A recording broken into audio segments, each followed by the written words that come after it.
ഹരേ കൃഷ്ണ. ഓം നമോ നാരായണായ. ഓം ശ്രീകൃഷ്ണ പരമാത്മനേ നമ.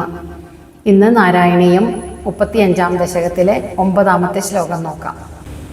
സീതയുടെ ഭൂമിപ്രവേശവും ശ്രീരാമന്റെ വൈകുണ്ഠപ്രാപ്തിയുമാണ് ഈ ഒരു ശ്ലോകത്തിൽ വർണ്ണിക്കുന്നത്. വാത്മീകേ ത്വത്സുതോദ് ഗാപിത മധുരകൃതേഃ ആജ്ഞയാ യജ്ഞവാടേ സീതാം ത്വയി ആപ്തുകാമേ ക്ഷിതിം അവിശദ് അസൗ ത്വം ച കാലാർത്തിതഃ അഭൂഃ ഹേതോഃ സൗമിത്രിഘാതി സ്വയം അഥ സരയൂമഗ്ന നിശേഷഭൃത്യൈഃ സാഗം നാഗം പ്രായതഃ നിജപദം അഗമഃ ദേവാ വൈകുണ്ഠം ആദ്യം.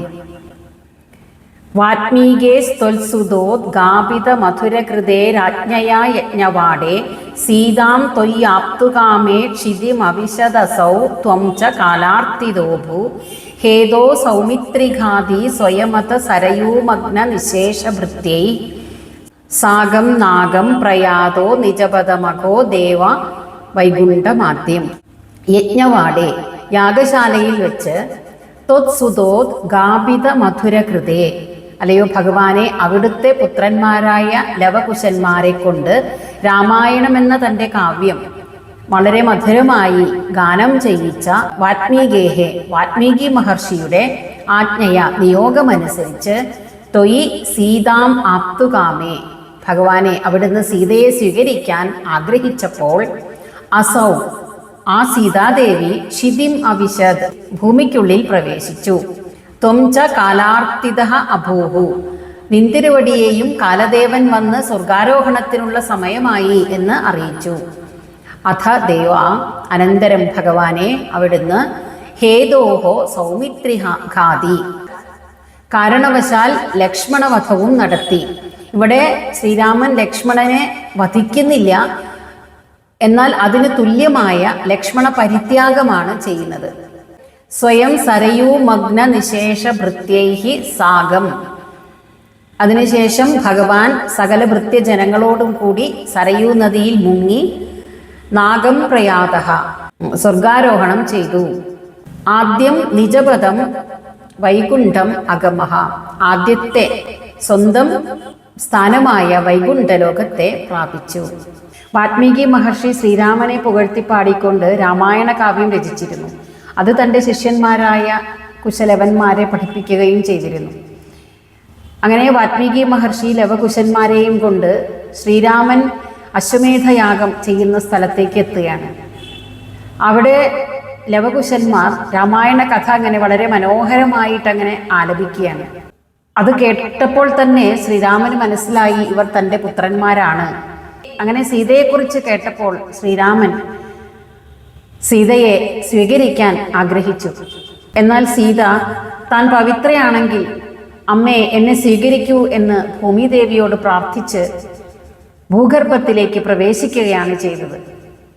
തൻ്റെ ജീവിതത്തിൽ കുറേയേറെ ദുഃഖങ്ങൾ അനുഭവിച്ച ശ്രീരാമൻ വീണ്ടും ദുഃഖിതനായി. അങ്ങനെയിരിക്കെ ഒരു ദിവസം കാലദേവൻ ഒരു താപസ വേഷത്തിൽ അയോധ്യ രാജധാനിയിൽ എത്തുകയാണ്. ശ്രീരാമന് സ്വർഗാരോഹണത്തിനുള്ള സമയമായി എന്നറിയിക്കാനാണ് കാലദേവൻ എത്തുന്നത്. അങ്ങനെ കാലദേവൻ ലക്ഷ്മണനോട് പറയുകയാണ്, ഞങ്ങൾ സംസാരിക്കുന്ന സമയത്ത് അങ്ങോട്ട് ആരെയും കടത്തിവിടരുത്. അങ്ങനെ ആരെങ്കിലും വന്നാൽ ഞങ്ങൾ സംസാരിക്കുന്നത് കേട്ടാൽ അവൻ വധിക്കപ്പെടും എന്ന് പറഞ്ഞ് ലക്ഷ്മണനെ കാവൽ നിർത്തുകയാണ്. അപ്പോഴാണ് ദുർവാസാവ് മഹർഷി ശ്രീരാമനെ കാണാനായി അയോധ്യയിലെത്തുന്നത്. ദുർവാസാവ് മഹർഷി ലക്ഷ്മണനോട് പറഞ്ഞു, ഉടൻ തന്നെ ശ്രീരാമനെ വിവരമറിയിക്കൂ, ഇല്ല എങ്കിൽ എൻ്റെ ശാപം മൂലം ഈ വംശം തന്നെ മുടിഞ്ഞു പോകും.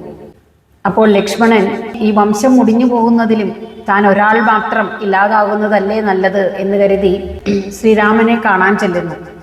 അപ്പോൾ കാലദേവന്റെ വ്യവസ്ഥയെ ലക്ഷ്മണൻ ലംഘിച്ചു. എല്ലാ സമയവും തൻ്റെ ഒരു നിഴൽ പോലെ തന്നോടൊപ്പം ഉണ്ടായിരുന്ന ലക്ഷ്മണനെ വധിക്കാൻ ശ്രീരാമന് സാധിക്കില്ല. അതുകൊണ്ട് വധവും പരിത്യാഗവും തുല്യമാണ് എന്ന ശാസ്ത്രവചനമനുസരിച്ച് ശ്രീരാമൻ ലക്ഷ്മണനെ ഉപേക്ഷിക്കുകയാണ് ചെയ്യുന്നത്. ലക്ഷ്മണൻ സരയൂ നദീതീരത്തെത്തി അവിടെ നിന്നും അപ്രത്യക്ഷനായി എന്നാണ് പറയുന്നത്.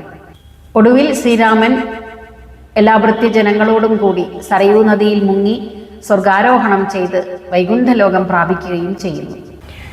വാത്മീകേ ത്വൽസുതോദ്ഗാപിത മധുരകൃതേ രാജ്ഞയാ യജ്ഞവാടേ സീതാം ത്വയ്യാപ്തുകാമേ ക്ഷിതിമവിശദസൗ ത്വം ച കാലാർത്ഥിതോ ഭൂ ഹേദോ സൗമിത്രിഘാതി സ്വയമത സരയൂമഗ്നനിശേഷഭൃത്യൈ സാഗം നാഗം പ്രയാതോ നിജപദമഗമോ ദേവ വൈകുണ്ഠമാദ്യം.